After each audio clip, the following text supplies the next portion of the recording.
Bueno, y seguimos y creo que esta parte, sí, bueno, siempre sigue correspondiendo a la sección 2 de la semana 3 del libro. Y empezamos entonces con algo que tal vez sea desconocido para ustedes, o tal vez no sé si alguna vez lo han escuchado sobre ello, y es el círculo unitario. Creo que también esta era una palabra del glosario que les dejé de tarea. Y decimos que un círculo unitario es aquel que posee radio igual a 1 y su centro en el origen del plano cartesiano. O sea, primero hay que recuerden que el radio, imaginemos que primero eso es un círculo. Y el radio es la medida que hay. Bueno, este es el diámetro. Esta es la medida que hay desde un punto del círculo hacia otro. Es decir, trazamos una línea horizontal. Decimos que ese es el diámetro. Como que partamos a la mitad un círculo. Pero el radio es la mitad del diámetro. Es decir, esta parte de aquí para acá. Es decir, que si nosotros quisiéramos dibujar otro, quisiéramos conocer el radio sería este también. Y sería el mismo que este también para acá. Al igual que este. Y si lo seguimos trazando infinitesimalmente. Pues, si nosotros lo dibujamos en el plano cartesiano, dibujamos bueno, imaginemos también de que el centro de este círculo está aquí, ¿verdad? No me salió tan bien como esperaba. Pero tiene radio 1, y lo podemos ver. Radio 1, 1 positivo, menos 1, menos 1 también. Recuerden que los valores del eje Y y del eje X varían. Eje Y positivo, eje X positivo, eje X negativo, este extremo de acá, y eje Y en este extremo de acá es negativo. Y pues con las medidas dentro del círculo unitario tenemos también las medidas de los ángulos, ¿sí? 0 grados, 90 grados, 180 grados, 270 grados, ¿sí? Creo que en su libro de texto lo tienen dibujado bien bonito, ahí lo pueden ver también, que espero por cierto que lo tengan a mano. Y ahora este sí traté de que quedara mejor. Y imaginemos que nosotros dibujamos un triángulo rectángulo en el primer cuadrante que tenemos acá.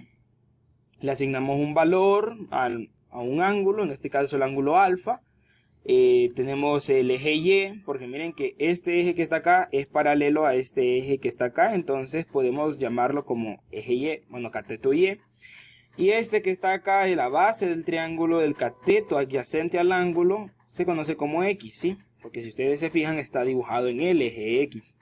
Y tenemos la hipotenusa, y la hipotenusa, como les expliqué acá, es decir, seguimos dibujando radios, corresponde a 1 por ser el círculo unitario, por la definición del círculo unitario. Entonces, desde el origen hasta cierto punto A, por decirlo así, tiene el valor de 1, ¿sí?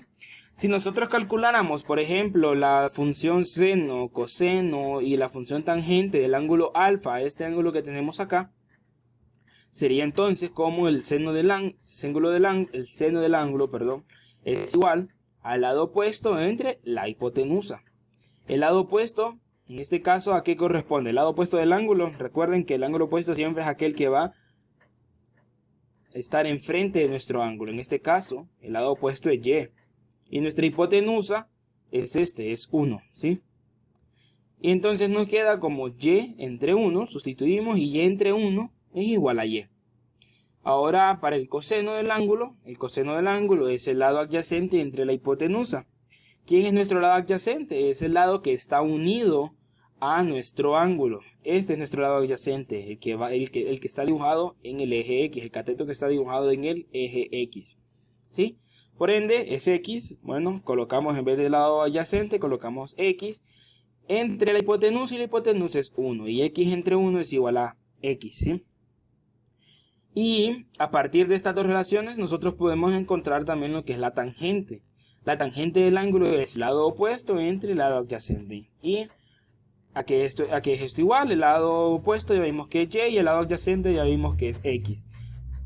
¿Y Y entre X qué es? Miren, Y es igual al seno del ángulo y X es igual al coseno del ángulo. Entonces podemos decir también que la tangente del ángulo es igual al seno del ángulo entre el coseno del ángulo a partir de la definición del círculo unitario.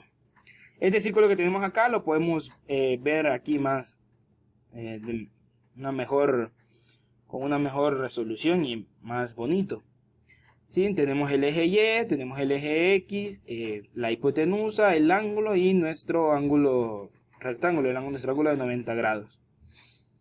Y bueno, del análisis de las funciones que podemos determinar, de estas funciones que vimos aquí, nosotros también podemos determinar lo que son las funciones de la secante, de la cosecante y de la cotangente. Vamos a decir que la secante va a ser igual a 1 sobre coseno. Vamos a decir que la cosecante del ángulo va a ser igual a 1 sobre el seno del ángulo. Y la cotangente va a ser igual al coseno del ángulo entre el seno del ángulo. ¿Sí? Entonces, esta relación se encuentra a partir de la sustitución de estos valores y de los valores también del círculo unitario. Y bueno, ahora vamos entonces a la parte de conocer los signos del seno, del coseno y de la tangente en el círculo unitario. Recordemos, este círculo que tenemos acá representa el círculo unitario. Tiene radio 1, 1, menos 1 y menos 1. Y podemos conocer los valores del seno, del coseno y de la tangente a partir de lo que estuvimos viendo, todo esto que vimos aquí anteriormente.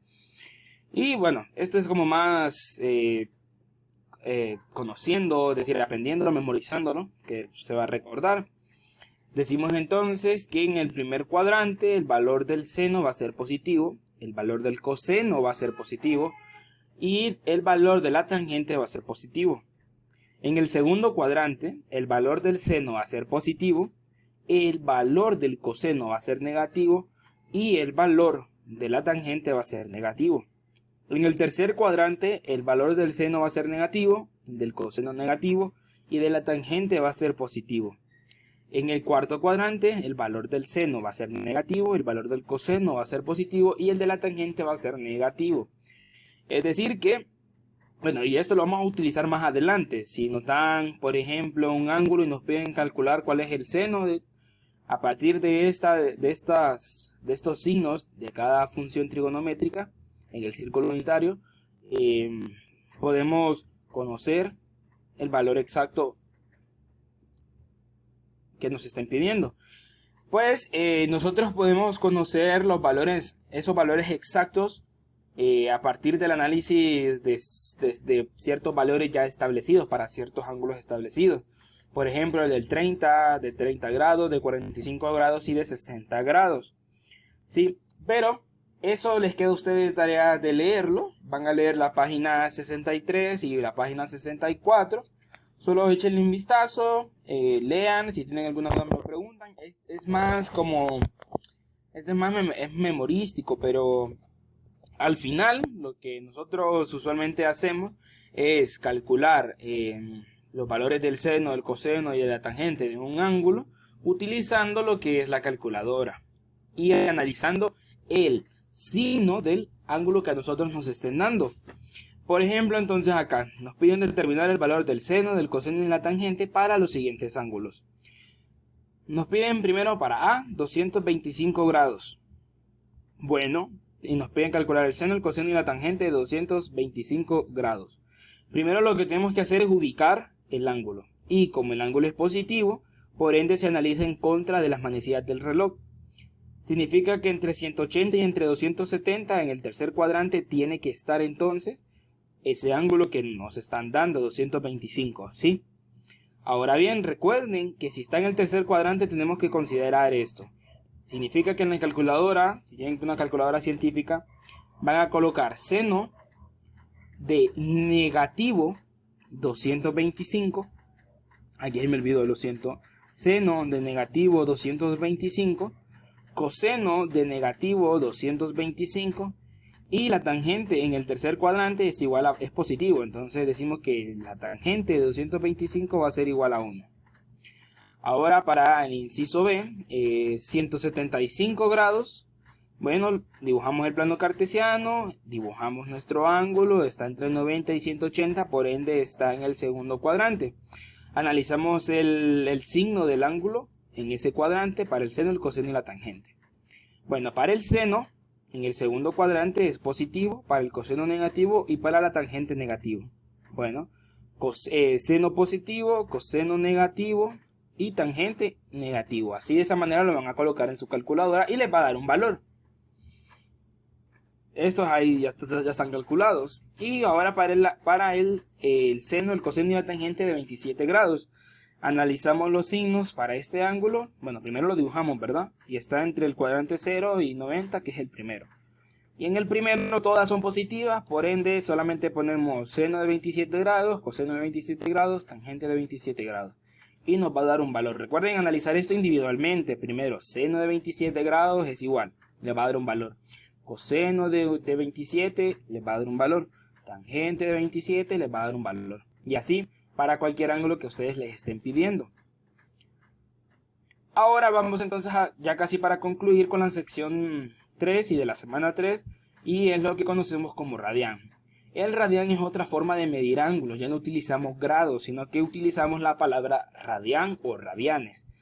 Un radián es la medida del ángulo de un círculo contenido por un arco de igual medida al radio del círculo. Esto se expresa como un radián es igual a pi entre 180. Aquí traté de dibujarlo, no me salió igual, pero para poderle entender es parejo, ¿sí? Todas las medidas, es decir, esto desde 180, bueno, desde 0 a 180, esta medida que tenemos acá representa un pi, ¿sí? Y la medida de 180 a 0 por la parte inferior también representa un pi. Significa que el círculo en total es 2pi, ¿sí? 2 radianes, 2pi. Ahora bien, también lo podemos expresar de esta forma. Vaya, no me baja. Es decir que si nosotros queremos conocer nuestro radián, vamos a utilizar pi, es decir, pi todo esta medida de aquí, entre 180, porque recuerden que en un ángulo vamos a ver, aquí creo que se me corrió muy feo. Ahí. Recuerden que desde aquí hasta aquí tenemos 180 grados, ¿verdad? Entonces sería pi entre 180, nos va a dar entonces la medida de los radianes. Los ángulos se pueden convertir de un sistema a otro, es decir, que podemos convertirlo de radianes a grados. ¿Cómo lo hacemos? Utilizando esto que tenemos acá. Puede ser 180 entre pi, si queremos convertir de radianes a grados. Y bueno, lo hacemos entonces, por ejemplo, nos piden convertir de 90 grados a radianes. Decimos que los radianes entonces son igual a, copiamos nuestros grados que nos estén dando, 90 grados. Multiplicamos por pi entre 180. Si ustedes se fijan, este grado se cancela con este grado. Y solamente nos queda el valor de los radianes. Simplificamos entonces 90 entre 180 por pi. Seguimos simplificando. Nos da entonces que 90 entre 180 es igual a 1 medio. Y arriba, bueno, como decir, nos queda, por decirlo así, nos queda 1 medio por pi. Y recuerden que para multiplicar esto, lo multiplicamos cruzado, ¿verdad? 1 por pi es igual a pi. Y 2 por 1 es 2. Entonces nos queda pi medios. Y eso aproximadamente, si lo ponen en la calculadora, es 1.57 radianes. ¿Sí? De esa manera, es decir, 90 grados es igual a 1.57 radianes. Ahora bien, también podemos hacer el proceso inverso, convertir de radianes a grados. ¿Cómo? Por ejemplo, aquí les puse dos ejemplos. Nos piden convertir 4pi a grados. Bueno, los grados van a ser igual a 4pi, multiplicamos. Este factor que está aquí, lo invertimos, es decir, lo dejamos de esta manera, nos queda 180 grados entre pi. Y realizamos las operaciones correspondientes, cancelamos pi con pi, multiplicamos 4 por 180, entonces nos queda 720 grados. Es decir, que 4pi equivalen a 720 grados. Y nos piden también convertir un pi a grados. ¿Cómo lo hacemos? Bueno, cancelamos pi, se nos va con pi, multiplicamos 1 por 180 igual a 180 grados. Y aquí es donde verificamos de que un radián equivale a 180 grados. ¿Sí? Y por esto concluimos entonces con los temas. Estaré juntando los videos.